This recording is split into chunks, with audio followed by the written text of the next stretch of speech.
Draft Town and Country Planning Fees and Consequential Amendments Regulations 2025. Is it the wish of the committee that the instruments be debated together? Aye. Aye. Aye. I will now call the Minister to move the first motion and speak to both instruments. At the end of the debate, I will put the question on the first motion, then ask the Minister to move the second motion formally. Call the Minister to move the first motion. Minister.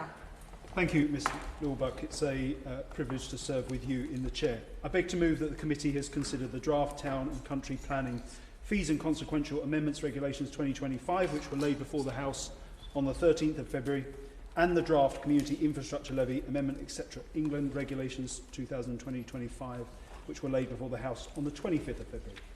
Let me set out in turn the reasons why we're bringing each of these regulations forward and what they will provide for, starting with the draft Town and Country Planning Fees and Consequential Amendments Regulations.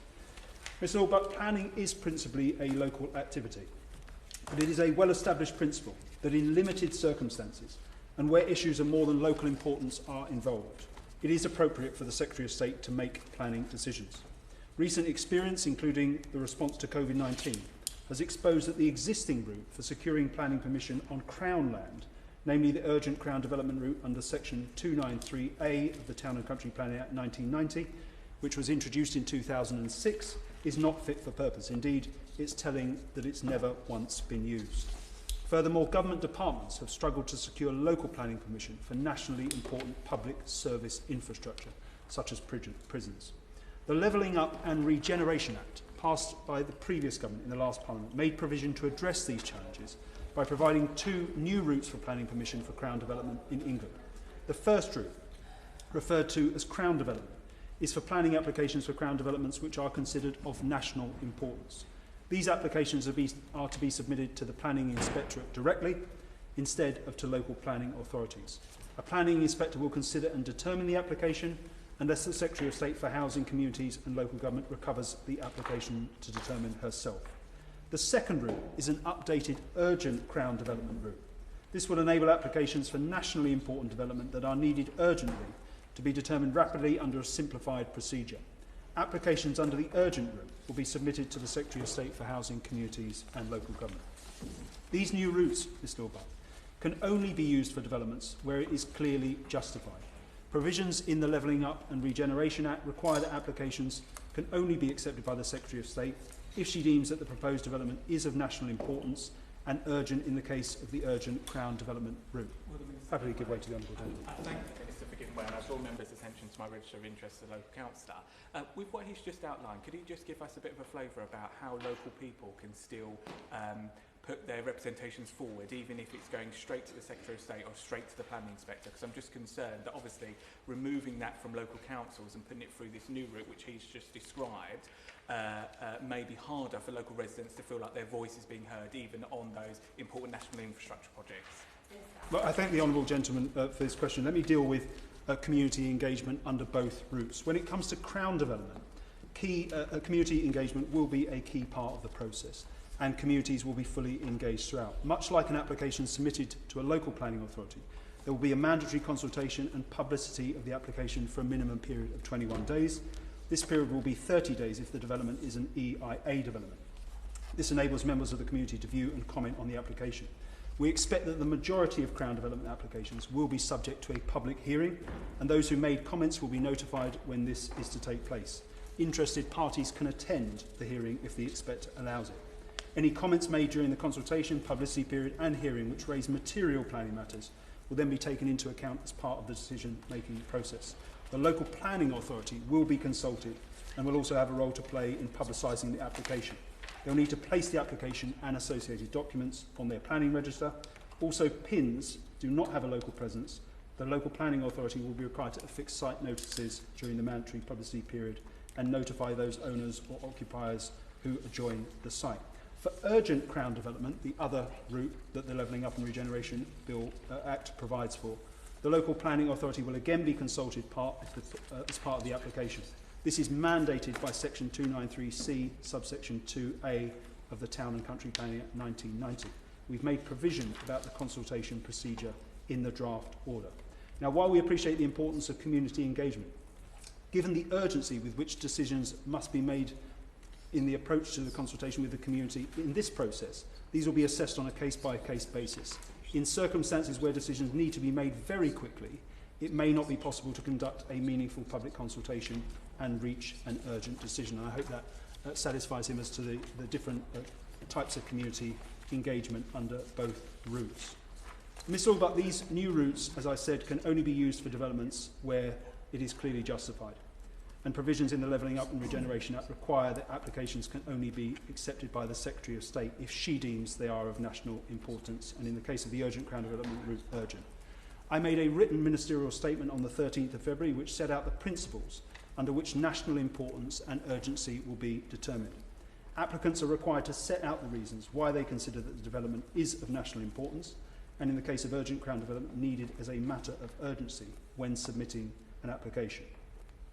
Now, the Town and Country Planning Fees and Consequential Amendments Regulations make amendments to primary legislation to reflect the two new Crown Development routes. For instance, it amends references to planning permission set out in a range of different pieces of legislation. It also removes references to the previous urgent Crown Development route in section 293A of the Town and Country Planning Act, which now applies only in Wales. This instrument also sets the fee for an application for planning permission under both routes, set at the same fee which would have been paid to the local authority. Following this statutory instrument coming into force, Ms. Lillbuck, a further suite of statutory instruments will be made through the negative parliamentary procedure. These will set the procedures for the two routes and also make further consequential changes to secondary legislation to reflect their implementation. We've published these instruments in draft ahead of this debate in order to provide proper transparency of how the routes will operate. I want to reiterate that the Government is committed to ensuring proper transparency to Parliament at every stage when these routes are used. And when this matter was considered, Ms. Lillbuck, in the Levelling Up and Regeneration Bill Committee at the time, this was a point I stressed to the then Minister. And here is the ways in which we want to ensure that proper transparency takes place. Firstly, where an application under any of the route is accepted, the relevant members of Parliament will be sent a letter. This letter will include details as to where the application can be viewed and the next steps. This letter will also be deposited in the libraries of both houses. Secondly, when a decision is made whether to grant planning permission or not, the relevant members of Parliament will again be sent another letter, and again this letter will be also deposited in the libraries of both houses. Finally, Ms. Lillbuck, on an annual basis, the Secretary of State will publish a report of all decisions taken under the routes. Taken together, these steps will ensure members in the other House are properly appraised of any applications that relate to their constituencies. This also means that both Houses of Parliament will be provided the opportunity to consider and scrutinise the general operation of the routes. Turning next to changes to the Community Infrastructure Levy. The second set of amendments we are debating make changes to SIL regulations. These changes will ensure that where development comes forward after it is granted planning permission through the Crown Development route, that such development can be liable to pay SIL if the local authority charges SIL in that area. In addition, under section 62A of the Town and Country Planning Act, applicants can apply to the Planning Inspectorate, acting on behalf of the Secretary of State, for a planning permission decision where an authority has been designated for poor performance. We're amending the SIL regulations to ensure that the levy can be charged on development which comes forward under this route, if the local authority charges SIL in its area. This ensures that fair financial contributions to local infrastructure are made by such development. Finally, some incidental and consequential amendments are made to the 62A Applications Order 2013 to enable relevant information to be provided in relation to SIL where an application is made under section 62A. So to summarise, Ms. Lillbutt, these regulations are important in ensuring a more timely and proportionate process for dealing with planning applications for Crown development in England. The Government is taking steps to ensure that these routes are used appropriately and that there is full scrutiny over the use of the powers. The changes we're making to the SIL regime are also important to ensure that SIL can be charged on development in a consistent and fair way, even where the local planning authority is not the decision maker. I hope the committee will agree that it has considered the instruments in question. The question is that the committee has considered the draft town and country planning fees and consequential amendments regulations 2025. Opposition spokesperson, Paul Holmes. Thank you very much, Miss Lillbuck, and it's a pleasure to serve under your chairmanship. And can I say and put on record that I'm delighted to see the Minister in front of me once again. We had a very late night last night. It doesn't sound as exciting as it was. We were debating the Planning and Infrastructure Bill.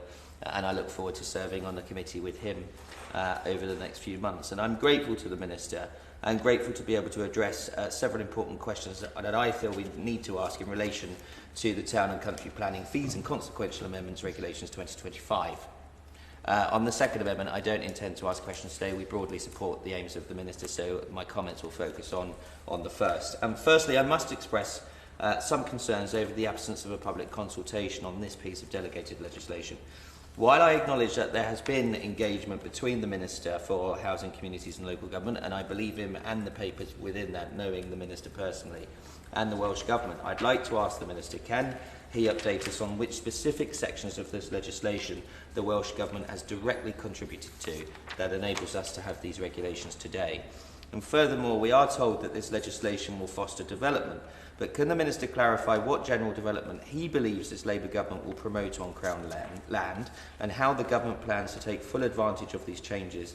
When can this House expect to be updated on any specific development proposals arising from these changes?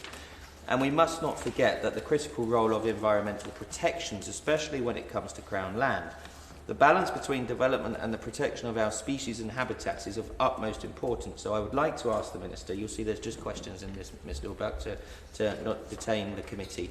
But the balance between, so I'd like to ask the Minister what steps have been taken to ensure that environmental concerns are appropriately addressed within this framework, and how does his department plan to reconcile the need for essential infrastructure development with the need to adhere to environmental regulations? I note that the Minister in the past has previously described the Levelling Up Bill introduced by the former government as a planning bill in all but name, quote, albeit in a shiny but ultimately flimsy levelling up wrapper. And while I understand that perspective, I must express my relief that the Minister has had a change of heart and now recognises that the LERB Bill 2023 was a more substantive piece of legislation, which shows how robust and far-reaching it really was. Ms Lilbuck, imitation is the best form of flattery, I think, in this case. And as we move forward, we remain committed to carefully scrutinising the proposals that come from this government, particularly as they relate to planning, development and land use. We will not divide the committee this afternoon, but as the Minister heard me mention last night in policy terms, closely related to the regulations that we are discussing today, it does seem to be a wider goal of the government to have the regulations such as this come forward within the Planning and Infrastructure Bill. And as I said at the beginning of my speech, I look forward to scrutinising the measures brought forward by the government over the next few months. Thank you very much. Yeah. Gideon Amos. Thank you, Mr. Lilbuck. It's a pleasure to serve with you in the chair. I rise to raise some concerns about the new Crown route, and we are concerned about the danger of that being overused by the government and cutting out the opportunities for community involvement. I hope the Minister could give some response in terms of whether people will have a right to be heard in the decision-making process for those applications as they have when they can address planning committee or indeed public inquiries or other appeals. In terms of the SIL changes to the community infrastructure levy regulations, clearly if this amendment is going to go ahead, it should attract community infrastructure levy payments, and so that aspect of the changes we will welcome, because we need to secure the infrastructure, and one of our chief concerns with proposals for development is that the infrastructure is not funding for the infrastructure is not always in place, frequently not in place, including lack of GP surgeries in my own constituency, for example. But so we will be supporting the SIL aspects of these changes if these changes are to go ahead. But I believe my honourable friend will also be raising some concerns about the Crown route. Thank you, Mr. Lilbuck. Thank you, Mr. Lilbuck. It's a pleasure to serve under your chairship. And yes, regarding the town and country planning statutory instrument, our concern is that the criteria that would be used for deploying the proposed powers is somewhat vague and a little bit too broad. So it would be useful to hear from the Minister a little bit more clarity on what criteria will be employed. There is also potentially a risk that the government may be consuming a little bit too much political capital with this when combined with the Planning and Infrastructure Bill that we debated yesterday evening. Of course, building new infrastructure is vital for local communities, business, whilst respecting nature and economic growth, but we feel it must come from community-led decision-making and to keep the consent of our constituents, it is important that it is done with rather than done to. Yeah. Minister. Thank you very much, Ms Lawboke, and I thank both the Shadow Minister for his constructive tone, but also the other honourable members who've raised questions today in contributions. Let me address each of the points that have been raised. The Shadow Minister asked for which uses Crown Development route and the urgent Crown Development would be used for. Let me take both in turn because they will have different applications. It will ultimately be for the Secretary of State to assess on a case-by-case basis what is deemed nationally important, and it would obviously not be appropriate for me to comment on specific schemes. The Crown Development will likely be most likely be used for HMG programme nationally important public service development. This would include, but not be limited to, new prisons or border infrastructure, to give just two examples. It may also be used for defence-related development, as PINs are able to put in place special procedures to handle information dealing with matters of national security. Special provisions exist, whereby the Secretary of State may issue a direction limiting the disclosure of information relating to matters of national security of a premises through Section 321 of the Town and Country Planning Act 1990. The Crown Development route may also be used for particularly sensitive or significant development being brought forward by or on behalf of the Crown. We expect, let me be clear, few applications to be submitted through this route every year. For urgent Crown Development, again it will be for the Secretary of State to assess on a case-by-case basis what is deemed nationally important and needed urgently on the basis of what has been submitted as part of the application. Again, it wouldn't be appropriate for me to comment on specific schemes, but we expect the urgent Crown Development route to be used very rarely where other planning application routes are not able to be used to secure a decision quickly enough. And it will only be used in cases where development needs to be put in place quickly, as I said, on a matter of days or weeks, and where the development is in the national interest. For example, this may include medical centres or storage and distribution for key goods and services in the event of a pandemic.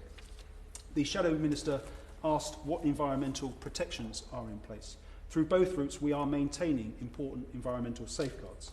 Both routes are subject to existing environmental impact assessment and habitats regulations assessment requirements. For example, where development is considered EIA development accompanied by an environmental statement, there will be a requirement to publicise the application and consult specific bodies for no less than 30 days. Environmental impacts will remain a key consideration as to whether planning permission should be granted. For the Crown Development route, we're ensuring that development being brought forward is also subject to mandatory biodiversity net gain, namely that the permission secures a 10% increase in biodiversity value. I think the Shadow Minister, if I've understood correctly, raised transparency, and it was a theme that other members have raised.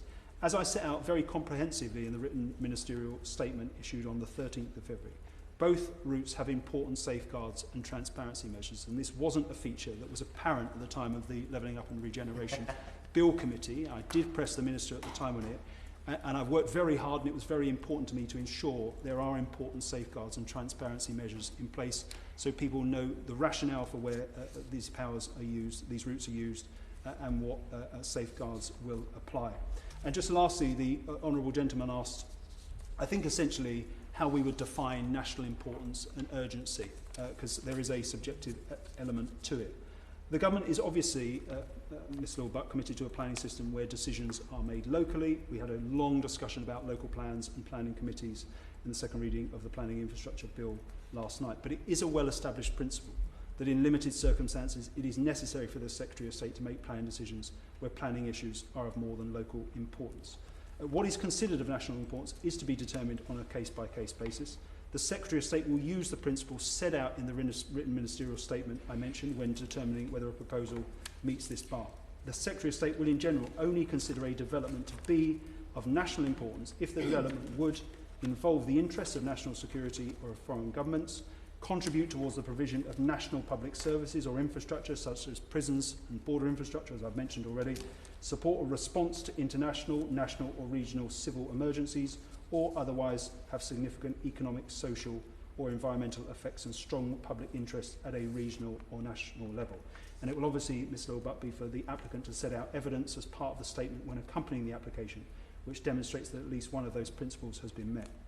When it comes to urgency, again, what is considered urgent will be a matter to be determined on a case-by-case basis, and the Secretary of State will again use the principles set out in the written ministerial statement.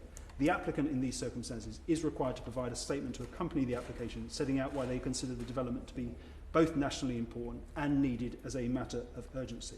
And the Secretary of State will only accept applications through the urgent Crown Development route, where the applicant can demonstrate the proposed development meets both those conditions. The Secretary of State, furthermore, will only consider something to be needed urgently, where the applicant can demonstrate the need for an expedited planning process.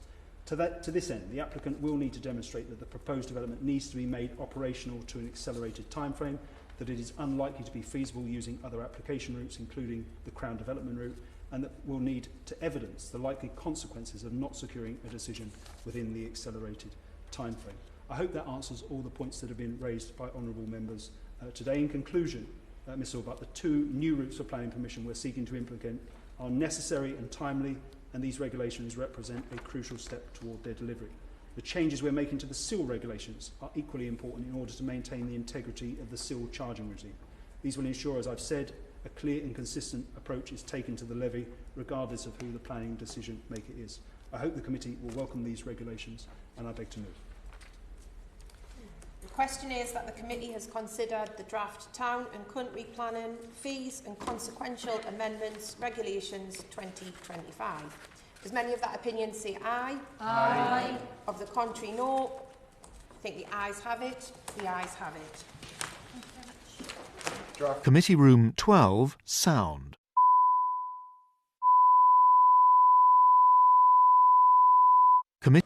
The question is that the committee has considered the draft Community Infrastructure Levy Amendment, etc. England Regulations 2025. As many of that opinion say aye. Aye. Of the contrary, no. I think the ayes have it. The ayes